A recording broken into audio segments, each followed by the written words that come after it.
You don't need my permission. Edit it down. Chop things out, add things in. Who cares? Anything I preach is public domain, for the record, for all eternity. Anything I preach is public domain.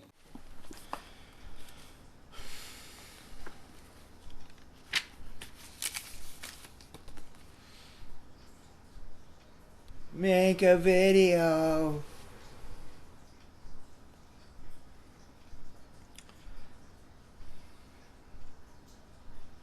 You should make another video. Who are you? I am the ghost of your fans that never were and never shall be. You should make another video. Yeah, I know. It's been since November. There's this guy on the internet who says that anything with the title death is worship of death and evil. Okay, religious, and I felt like the devil had given me this song. So his religion's to worship the devil. Right. Eagles of Death Metal is the name of the band. And the Bible says in Proverbs, all they that hate me love death. That's right. Speaking of God, those who hate God love death. You know, there's something about when you go to a concert of death metal, somebody might get killed. Right. You should comment. You're right. I must comment. Someone on the internet is wrong.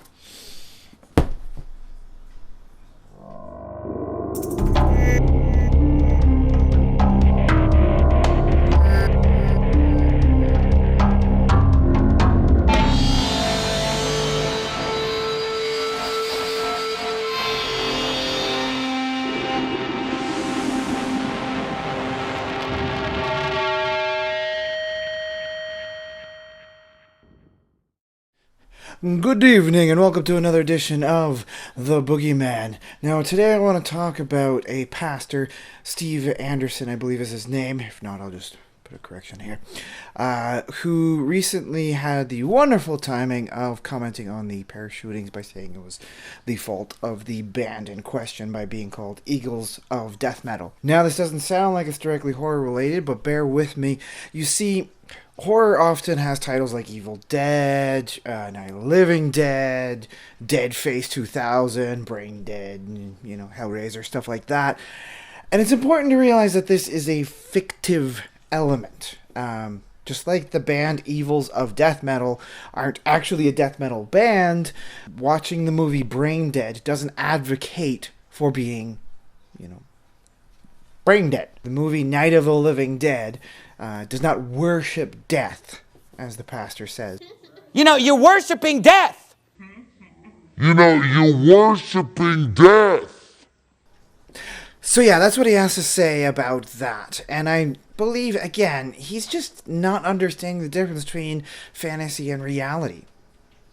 Again, if you look at even my movie collection, there's many films with death in the title, you know, destruction, those sorts of things. These are just elements of exaggeration. Even the term death metal, it's listening to death metal won't make your head explode and you die. That's not how it works. A prime example of separating yourself between fiction and reality, if I'm reading a book where the book is about an evil book that tells people to kill their family. So I'm reading this book and I'm literally staring at the sentence, the book told me to kill my family. Obviously, I'm not going to go out and kill my family. Now, I understand if my family finds out I read this, and they're looking at it, and then they ask, well, Shannon, what are you reading? And they're like, well, I'm reading about this killer book that tells people to kill their family. I can understand why that might be a little bit weirded out by this, but again, this is a fictional thing. The band The Tea Party is not an actual tea party, doesn't have anything directly related to the Boston Tea Party.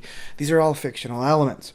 Now, the pastor is doing what I see a lot of the more extreme religious groups doing, which is both emphasizing an attack on free speech, which means if I want to say, fuck, cunt, dick, fuck, piss, shit, balls, anything of that sort, I should be able to say that in an appropriate context, in an appropriate setting. Of course, people might think I have Tourette's if I started sprouting that out everywhere I went. Balls.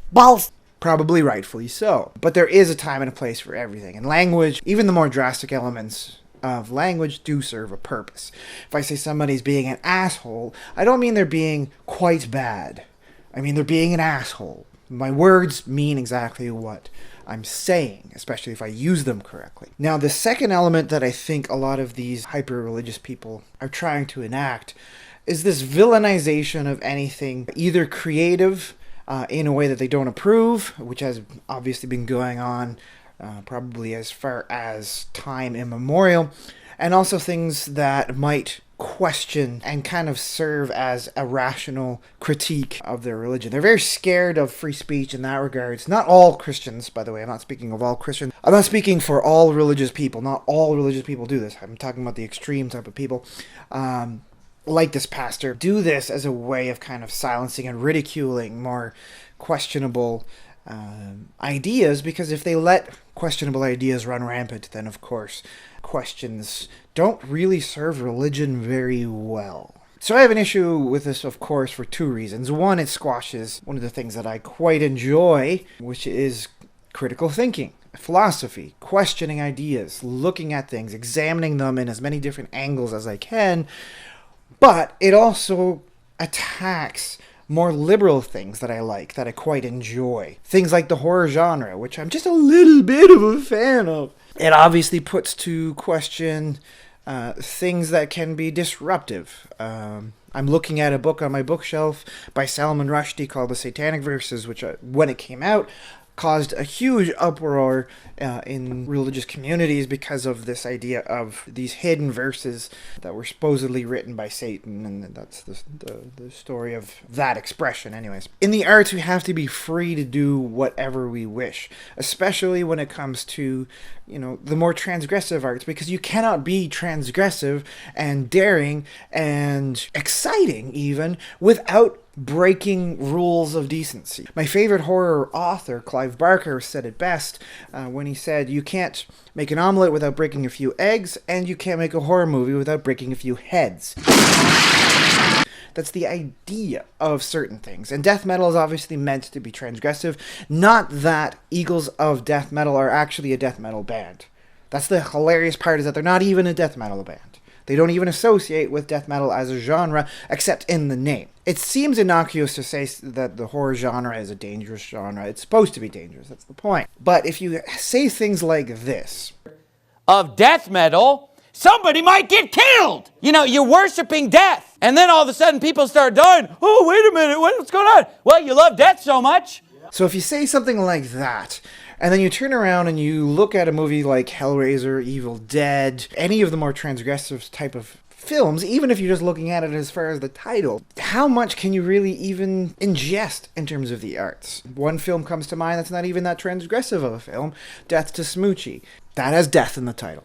Megadeth. It's a band I used to like a lot when I was a kid and thought, hair metal was awesome. It was so wrong. You have to allow yourself an open mind, especially when it comes to the arts. You can't just say something is evil or wrong because it has a lot of blood. Many of the plays by Shakespeare are drenched in the stuff. The Bible itself is drenched in blood. And here I might point out a very hypocritical stance that this pastor has. He comments on how evil it is to worship death. And yet, when you look at the Christ figure, and here I'm not trying to be blasphemous, I'm not trying to ruffle feathers on purpose, but when you look at the Christ figure, he's a figure of a God killed on a cross. The crucifix is an image of death. Now, I'm not saying that Christianity worships death, but it's kind of hypocritical of him to say if you utilize deathly images or images of death, that you're worshiping death. Because by that logic, he is worshiping death. By that logic, I am hugely worshiping death. And I'm actually a huge pacifist. I actually believe that, if possible, we should try to be peaceful to each other and one another. And I'm not naive in this. I know that things like military defense and things like law enforcement are necessary to our society. But I honestly believe that if we are just peaceful to each other, those things will not be stressed to the breaking point. We will not break each other. I am a very pro-refugee guy. Flame on the comments if you so wish. But I believe we can't turn our backs on each other. Whether or not we agree on the same arts. Personally, I've had an experience I'd like to relate. I was watching a TV series with some very close friends of mine who adored this TV series called Sense8. I know they immediately know who they are once I said that. And while I was watching this, I turned around and my friends were kind of watching me in excitement, trying to anticipate my reaction, and I actually heavily disliked the show. Now, I'm not going to get into an argument of the merits of the show, because that will obviously just make my friends angrier at me than they already were when I said that I personally thought the show sucked. Now, obviously, that was a disagreement on terms of artistic merit. I personally believe that it didn't match my personal standards of artistic merit. They enjoyed it heavily. And to be honest, that's enough for art. If it has an audience that enjoys it, for the most part, then it has succeeded in art. Eagles of Death Metal are a prime example. People enjoyed that. It made them happy. So when you look at something that makes people happy, why destroy that happiness? Especially when it comes to the arts, because the arts are arbitrary. They are just entertainment value. I enjoy horrific images. I enjoy the creepy, crawly, boogeyman type stuff. That's why I call myself the Boogeyman. That does not mean I worship death. That does not mean I'm a hateful person. And that does not mean that I don't welcome people in loving arms when needed or required. That does not mean I'm an inhumane person. That does not mean anyone who likes the things that I don't like, or vice versa, are inhuman people. It is important to realize that people are allowed to believe what they want to believe. They are allowed to ingest what they want to ingest. If I want to watch a Serbian film, an American guinea pig, and all these very drastic, transgressive, hardcore movies, and if I want to listen to heavy metal and headbang, I will do so. That will not stop me from helping somebody in need when I get the chance. That does not say anything about me as a person, except that for some reason I like these things. And I put out a challenge to you, Pastor Steve. Stop me.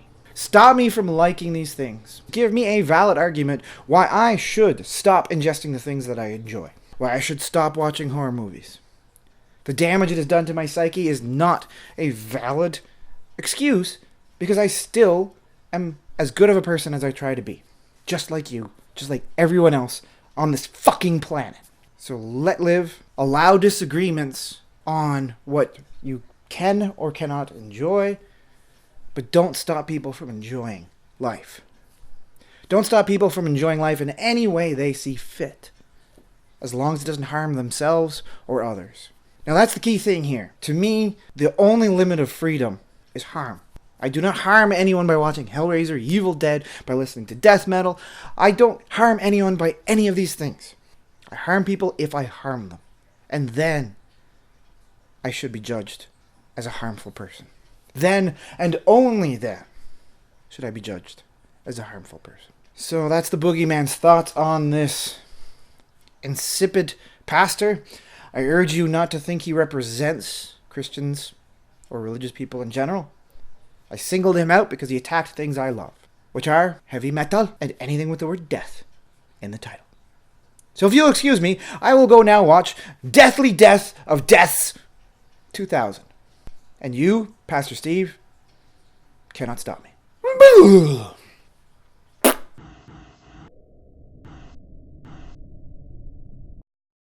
Edit it down. Who Who cares?